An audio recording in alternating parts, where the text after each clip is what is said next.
Whakalawhalahiatu, welcome to BCN News. I'm Esther Pavihi, and a special whakalawhalahiatu to our viewers from across the Pacific, thanks to our partner Pacifica TV. Leading the news tonight, Niueans in Auckland put on some of the best performances over the weekend during the Halonga Newear festival.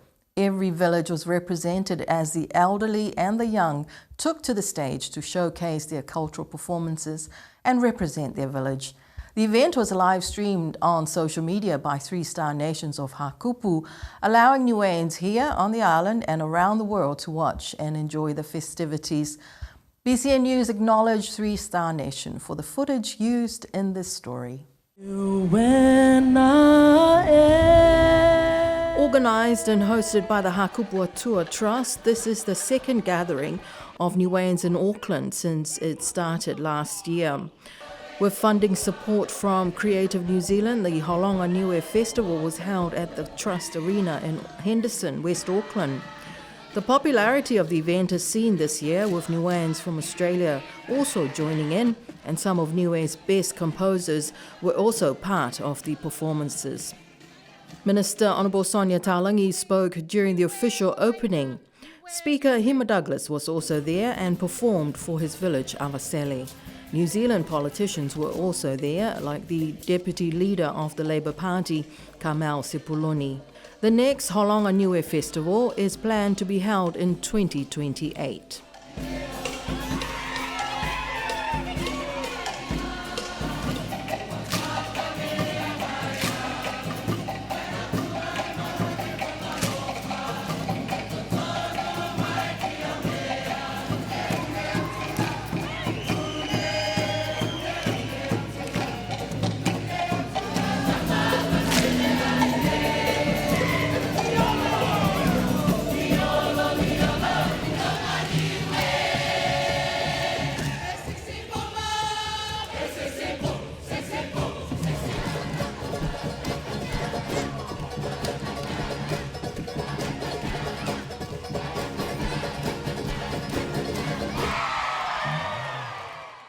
And Niueans who've lived and worked in Australia for a long time are wanting to return and retire here. But right now, the rules are such that in order to keep receiving their pension, they have to frequently travel back to Australia.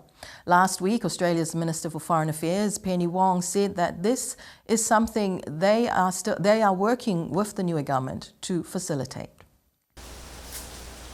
Artist and entrepreneur Olga Wilson and her husband Alan had always planned to return to Niue, and they did. Olga's setup behind their family home at Avasele is a work in progress, but she's loving it. She and a growing number of Niueans from Australia are moving back to Niue, but rules around the access to their Australian pension is restricting most of them from permanently making the move. I'd always wanted to come back to Niue. When we left in 1997, we always said we'd come back home and retire here. And so, yep, we're retired here now. And that's really what we came back for, to enjoy the life here, because we just love it here. How can we get the old age pension paid to us here in Niue? You know, so portability. They're looking at the portability of having the age pension here in Niue. Portability exists.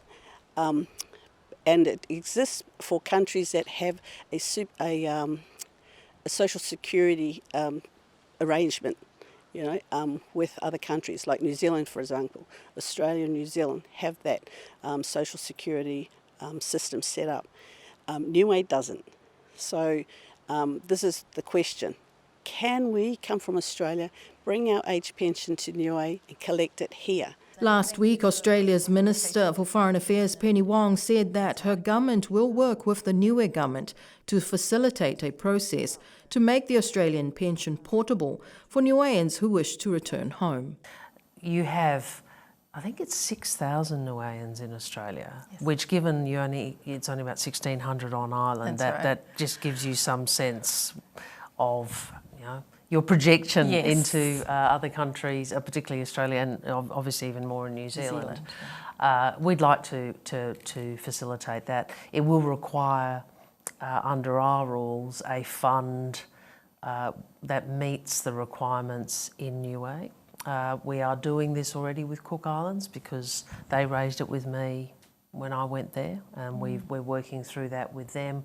So we would need to make sure that the government here could establish a fund which enabled us to provide that portability. So we're very open to that discussion. Olga Wilson says that this is great news and will be very well received by Niueans living in Australia who want to retire here. That's great. You know, if they can do that, that's exactly what we need, because there's a lot of Niueans over there who want to come home. You know, so the retirement age is 67. So they can collect the old age pension at 67 and they can bring it to Niue. Currently, you have to stay 6 weeks, and then you have to, then you'll lose some of the benefits that come with it. And they're the supplements that normal Australians, older Australians get to help them with standard of living over there. You don't get that when you come to Niue. So after 6 weeks, they'll lose that. But you can still stay here for 6 months and still collect the pension, which is, there's some getting that now, and they're happy with that. They have to tell Centrelink or Social Services Australia, that's what it's called in Australia, Services Australia. They have to tell them first, before they leave, that they're coming here for an extended amount of time, and that's usually 6 months. But then they must return to Australia, and that's the other question. They go, why do we have to go back to Australia every 6 months? And then you have to stay there for a certain length of time before you can return back. And New Zealand used to have that same system too, once upon a time. Quiet and peaceful lifestyle in Niue is very attractive, but people should return when they still can contribute something to the island. Bring your skills back. That's what my dad used to say. O whakakusiri mai te maidam nei and whakatūmui nei. That's what he used to say. Bring it back, do something for the community, for Niue. And the Chief Medical Officer of the Niue Health Department, Dr. Salesi Akauola, will be leaving the island this week after completing his 2-year contract with the Niue Full Hospital. The young surgeon told BCN News that he is very grateful for the opportunity to live and work in Niue, and he felt at home here. But a new opportunity has presented itself, and one he could not turn down. Dr. Salesi Akauola said he always felt at home here in Niue. Well, it's been an absolute pleasure to serve the people of Niue. Even though I've only been here for a short time, I feel like it's my whole life. My short life, I've been working here, and I loved it, not only in the workplace, but at the community, at the culture, the people, the socializing with everything. I felt very at home. Dr. Salesi says that over the past 2 years, there has been much improvement at the hospital with the procurement of some new equipment, regular operations, and ongoing staff training. In my past 2 years, there's been a lot of things that have been improved. We've had a new oxygen facility, we have new ultrasound imaging, we were able to do a lot of operations here. We've got a lot of standard operating procedures put in place. I think director and administration and the whole hospital have been moving forward a long way for the past 2 years. Of course, there will always be areas to improve with our limited resources and our workforce, but some of the facilities needs repair, which is underway in the plans. Of course, the workforce is always an ongoing issue, but there are plans in line for that as well. The training of the staff, the ongoing training and refreshing of clinical skills is of course an ongoing plan, but I think everything is running well. And we wish Dr. Salesi Akauola and his family all the very best in their next endeavour. Coral bleaching alert levels 1 and 2 are still in effect for the island. The Niue Met Services yesterday extended the alert levels for another 4 weeks as water temperatures around the island reach 30 degrees Celsius. Marine scientist Brendan Pasisi of the Niue Ocean-wide program warns that extended periods of warm waters will see reef delicacies such as the unga ko die in certain areas. In addition to the coral bleaching, other reef species like the local delicacy unga ko are also affected during extended periods of warm waters, and this means the unga ko will be harder to find. Just like the corals are susceptible or vulnerable to temperature change, so too are the other organisms, like the unga ko or any of the species there. Their tolerance for the range of heat or temperature change in the water column really affects different species differently, and so it could be that in those little pools, it's like the ledges around the back of the island. Often, most of the year, there's a prevailing swell and they get water splashing up there at high tide and whatever. But as you know, if we get a prolonged period of very calm sea, often the reef smells, because those pools actually heat up to the point that the clams, the alidis, the unga kos, everything in there dies. Alert level 1 means significant coral bleaching is likely. Coral may turn white due to stress, and some damage can occur if conditions persist. It's a situation where the actual coral polyps either die or they leave the coral skeleton, and so often when they're stressed, particularly when the water temperature gets too high, they just can't tolerate it, and so you'll see them start to lose colour, and then they may just die or leave the coral skeleton. And coral bleaching alert level 2 means severe and widespread coral bleaching is expected, with a very high risk of coral dying. And some good news with Minister Crosley Tatui is now out of hospital and is recovering in Auckland. In a message to BCN News last Thursday, the Minister said that he is grateful for all the prayers and support, and that he is awaiting further clinical follow-ups at this time. 3 weeks ago, the Minister was medevac to New Zealand. While Minister Tatui is recovering in Auckland, the Prime Minister, Dalton Tangilangi, will be acting Minister of Finance and the Minister for the Ministry of Finance. Mr. Ricky Makani, the representative for Tamagotonga, will be acting Minister for the Ministry of Infrastructure until Minister Tatui returns to the island.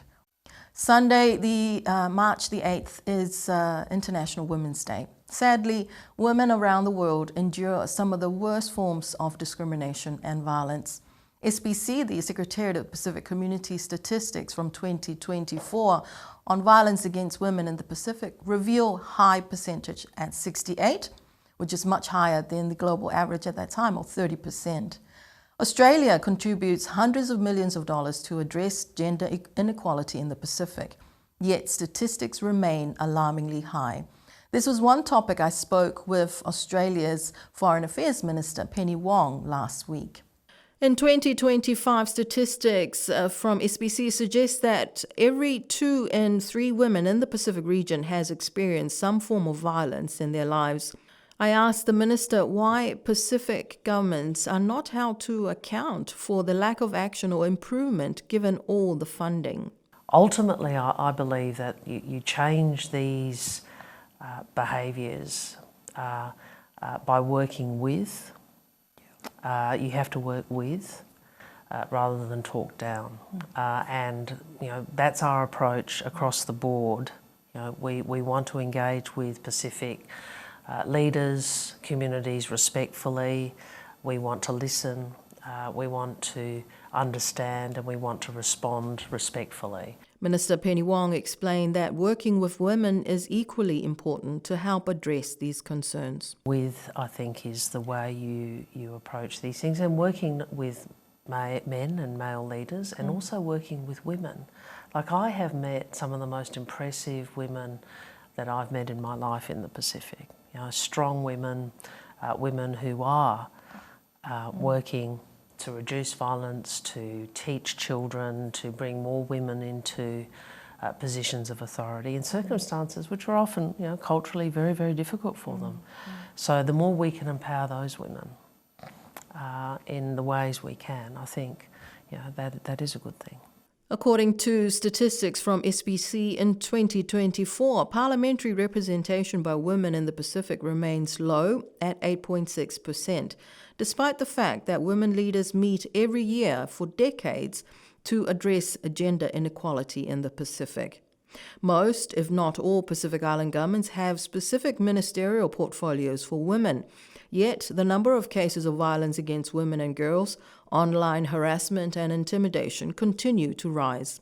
On Sunday, a church service is planned by the National Council of Women at Makini Hall to mark International Women's Day. And on the same day, like most days, many girls and women around the Pacific continue to live in fear. There are still some active cases of hand, foot and mouth disease on the island. Earlier this week, the Public Health Division of the Health Department reported 4 active new cases of the hand, foot and mouth disease. These new cases brings the total since the 9th of February to 22 cases. While the total number of reported cases has increased, the reduction in active cases is encouraging, according to the Public Health Division of the Health Department.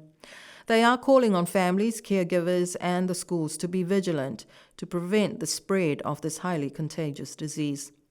The active cases are mainly with preschool-aged children, and the parents are reminded to keep children who display signs of fever and sores around the hands, mouth and feet at home until they have fully recovered.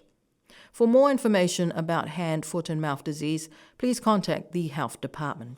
And to end the news tonight, Creative New Zealand are now accepting expressions of interest from artists of Pacific heritage in New Zealand to take up the opportunity as the 2026 Creative New Zealand Newear Artists in Residency. This program is established to provide an opportunity for artists of Pacifica heritage to work on a project exploring Pacific identity, culture or history.